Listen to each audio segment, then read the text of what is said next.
was, from the get-go, an extraordinary artist and sketcher.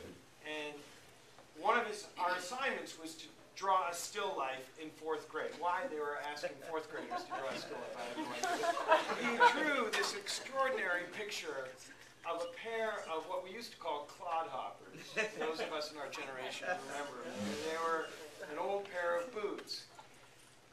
And they emanated this spirit that it was kind of hard to describe. It was almost transcendental. My family subsequently became very close with Alex because either I was at their house for the weekend or he's at my house, and my siblings, who really liked Alex a lot more than they liked me, only knew him as Shoes because of this particular painting, this sketch that he had done in this class. And subsequently, we had an assignment one day to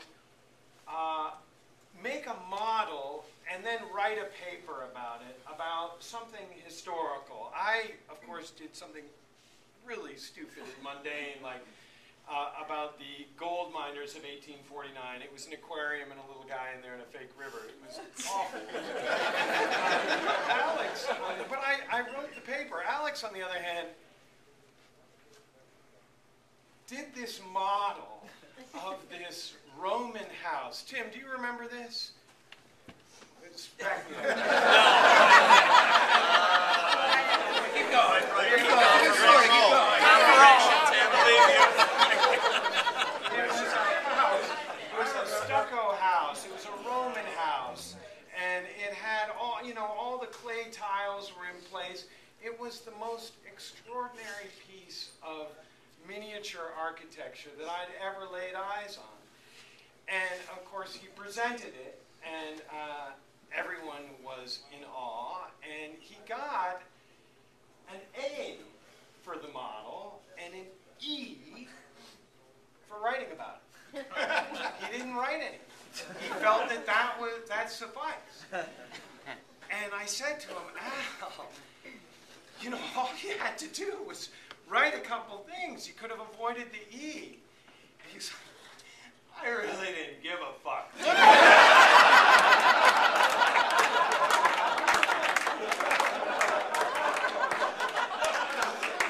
You're right. I don't know where my aquarium project is today, but I know that somewhere. He and I got in, with Tim, and you will back me up. We got in a lot of trouble, and Susie's house was a safe haven when we were growing up in those early years. But I do want to, Al and I like to go on off days. That coat that he had at St. Paul's was a secondhand coat that he got. And we would go to buy stuff at secondhand stores. And we had a binocular case full of quarters. And we were going to go shopping for secondhand clothes. That was that whole story that you heard today in the church about prep school clothing. It had its origin in his affinity for secondhand clothes. And we got mugged on the way to the secondhand store. I don't know how they knew that we had a binocular full of quarters. But these 4 guys, we were in 7th grade, 8th grade, and we were on our way to buy us some secondhand clothes. And he, out of nowhere, these 4 huge dudes come around the corner and said, "What do you have in that binocular?" This binocular? And then, they pushed. It didn't take much to roll over 2 7th graders from our side. We were both very diminutive. And they were like, so they pushed us down and took our binocular case. And we brushed ourselves off, and we're without secondhand clothes that day. I will say this about Al. Mason and I were on our way to the party last night, and out for dinner to get some fish and chips before, and the waitress came up and said, "How are you this evening? I'll be your waitress. My name is Alex." And You gotta be we were kidding. like,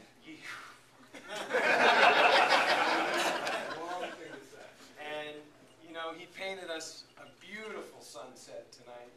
I don't know if you guys saw the sunset. It was astounding. And if I feel like, you know, Alex, he could hold so much in his presence, in this, he could hold the energy of the sanctity of a situation while at the same time recognizing the absurdity of it.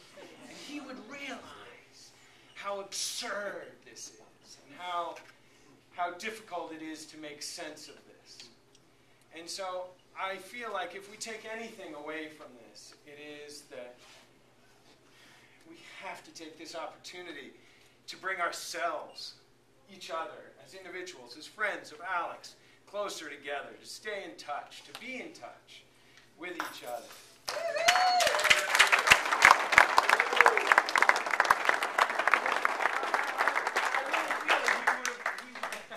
He would have gotten a chuckle out of that. He would have appreciated that. I will say this: I'm not a believer. But some things give me pause, and that is, you know, there's the expression, you know, that the young are taken in their health and their spirit and their magnanimity and their generosity because they are needed in that state somewhere else to help others. And I believe that about Al, and I will say this: if he's up there, he's going to have the boat gassed up, and the beer will be cold.